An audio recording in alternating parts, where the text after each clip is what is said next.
Swastiastu, perkenalkan nama saya Teguh Dharma akan menjelaskan terkait pembatalan faktur pajak.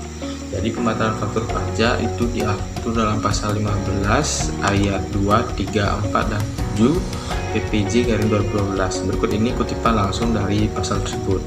Yang pertama ada pasal ayat 2 yaitu berbunyi pembatalan transaksi harus didukung bukti dalam bentuk dokumen yang menjadi dasar telah terjadinya pembatalan transaksi.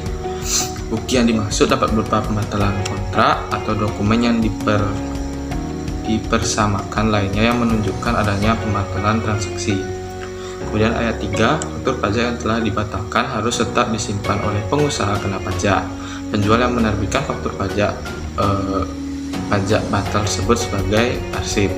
Kemudian pada ayat 4, PKP penjual yang melakukan pembatalan faktur pajak wajib mengirimkan surat pemberitahuan baik yang asli dan salinan ke KPP tempat PKP penjual terdaftar dan KPP tempat PKP pembeli dikukuhkan. Jadi kedua KPP tempat kedua PKP terdaftar atau dikukuhkan. Kemudian ayat 7, jika PKP penjual sudah melaporkan faktur pajak dalam SPT masa PPN sebagai faktur pajak keluaran, maka PKP wajib melakukan pembetulan atas SPT masa PPN pada masa pajak yang bersangkutan. Jika terjadi pembatalan faktur pajak, PKP akan melakukan pembetulan SPT masa PPN. Pembetulan yang diakibatkan pembatalan faktur pajak bisa saja menyebabkan kelebihan pembayaran yang selanjutnya dapat dikompensasikan ke masa pajak berikutnya. Kemudian materi selanjutnya ada penomoran pada faktur pajak. Yang pertama itu ada penomoran faktur pajak tidak lagi dilakukan sendiri oleh PKP, tapi dilakukan oleh DJP melalui pemberian nomor seri faktur pajak, di mana bentuk dan tata caranya ditentukan oleh DJP. Kemudian yang kedua, mengendalikan pengaturan faktur pajak sesuai dengan Undang-Undang KUP dan Undang-Undang PPN, sehingga mempunyai basis legal yang kuat dan lebih memberikan kepastian hukum baik bagi PKP maupun bagi DJP. Berikut merupakan gambar dari kode faktur pajak standar. Kemudian selanjutnya ada larangan menerbitkan faktur pajak. Tidak semua perusahaan menerbitkan faktur pajak dalam setiap transaksi.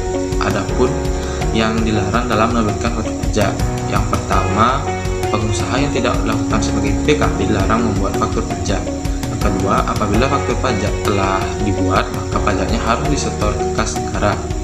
Yang ketiga, pengusaha yang tidak dikukuhkan sebagai PKP tapi membuat faktur pajak atau PKP yang tidak membuat faktur pajak atau membuat faktur pajak tapi tidak tepat waktu atau tidak mengisi secara langsung dikenakan sanksi berupa denda 2% dari DPP pasal 4 ayat 1 huruf E dan ayat 4 Undang-Undang KUP. Kemudian ada materi selanjutnya ada pelaporan PPN dan bentuk SPT masa PPN. Pada pelaporan PPN itu, mekanisme pelaporan PPN harus diisi dengan lengkap, benar, dan ditandatangani oleh yang pertama harus ditandatangani oleh pengurus atau direksi bagi PKP badan. Kemudian yang kedua, wajib pajak yang tercantum dalam kartu NPWP dan nomor pokok PKP. Kemudian pada bentuk SPT masa PPP, ada bentuk SPT masa PPN adalah pertama form 1111 merupakan SPT masa PPN induk. Kalau ada form 1111A merupakan pajak keluaran. Yang ketiga, form 1111B merupakan pajak masukan. Berdasarkan peraturan 11/PJ/2013 mulai masa pajak Juni 2013, SPT masa PPN 1111 dapat berbentuk yang pertama itu dapat berbentuk formulir kertas hard copy, dan kemudian kedua data elektronik yang disampaikan media elektronik atau e-learning melalui e-filing. PPNBM dan karakteristik PPNBM. Pada bagian PPNBM merupakan kepanjangan dari pajak penjualan atas barang mewah. PPNBM ialah pajak yang dibebankan pada produsen barang mewah atas kegiatan produksi atau impor barang tersebut. PPNBM biasanya dimasukkan ke dalam harga jual produk dan dibayarkan oleh konsumen atas transaksi pembelian produk. dapat dikatakan bahwa PPNBM adalah penguatan wajib yang diserahkan kepada pemerintah atas transaksi pertama barang mewah. Artinya penjualan barang bekas produk mewah tidak mengharuskan pihak terkait melakukan pembayaran PPNBM. Kemudian ada pun karakteristik dari PPNBM. Yang pertama, itu pungutan tambahan di samping PPN. Yang kedua, hanya dipungut sekali. Kemudian saat impor BKB yang tergolong mewah, kemudian penyerahan BKB yang tergolong mewah yang dilakukan oleh pengusaha yang menghasilkan. Kemudian yang ketiga, tidak dapat dikreditkan. Kemudian yang keempat, apabila eksportir mengekspor BKB yang tergolong mewah, PPNBM yang dibayar saat perolehan dapat diminta kembali. Kemudian materi selanjutnya adalah BKB tergolong mewah dan dasar pengenaan PPNBM. Yang pertama ada BKB tergolong mewah. Adapun jenis barang kena pajak yang tergolong mewah diantaranya adalah bukan barang kebutuhan pokok, kemudian dikonsumsi masyarakat tertentu. Kemudian yang ketiga, pada umumnya dikonsumsi oleh masyarakat berpenghasilan tinggi. Kemudian yang keempat, dikonsumsi untuk menunjukkan status. Kemudian ada dasar pengenaan PPNBM. Tidak memperhatikan siapa yang mengimpor barang kena pajak tersebut. Kemudian yang kedua, serta tidak memperhatikan apakah impor tersebut dilakukan secara terus-menerus atau hanya sekali saja. Kemudian yang ketiga, tidak memperhatikan apakah suatu bagian dari barang kena pajak tersebut telah dikenakan atau tidak dikenakan pajak penjualan atas barang mewah pada transaksi sebelumnya. Kemudian ada pun tarif dari PPNBM untuk kendaraan bermotor. Yang pertama itu tarif PPNBM sebesar 10% diberlakukan untuk kelompok sebagai berikut. Kendaraan bermotor untuk pengangkut 10 orang sampai dengan 15 orang termasuk pengemudi dengan motor bakar cetus api, diesel atau semi diesel, baik yang dilengkapi dengan motor listrik maupun tidak dengan semua kapasitas isi silinder. Kemudian yang kedua itu adalah tarif PPNBM sebesar 20%, yaitu diberlakukan pada kelompok sebagai berikut. Kendaraan bermotor untuk pengangkutan kurang dari 10 orang termasuk pengemudi selain sedang atau stasiun wagon dengan sistem satu gardan penggerak dengan motor bakar cetus api, baik dilengkapi dengan motor listrik maupun tidak, dengan kapasitas isi silinder lebih dari 1500 cc sampai dengan 2500 cc.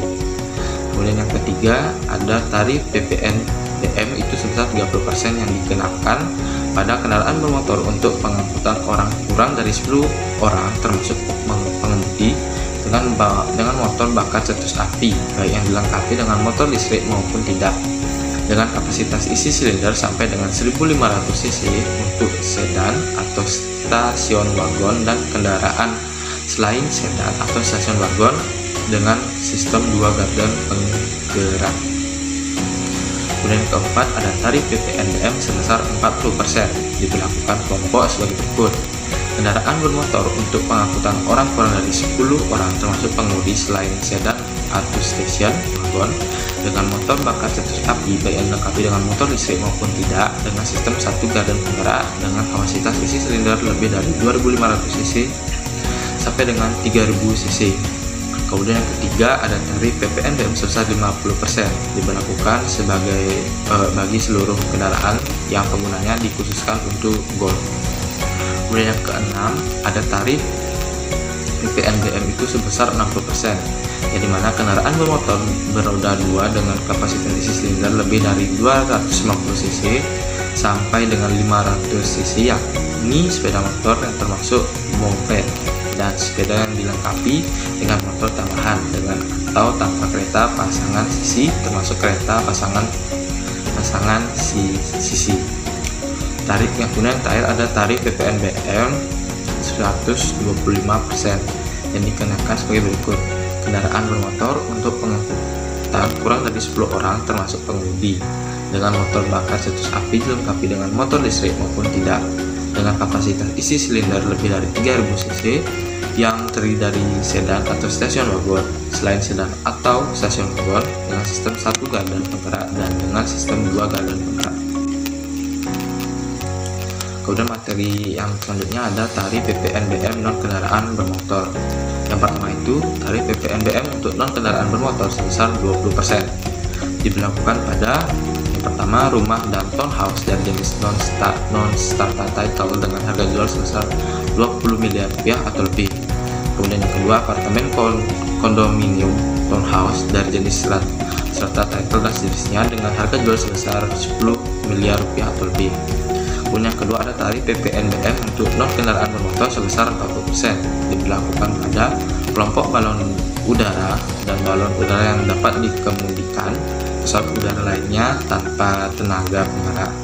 Kemudian yang kedua, kelompok peluru senjata api dan senjata api lainnya kecuali untuk keperluan negara terdiri dari peluru dan bagiannya, tidak termasuk peluru senapan angin.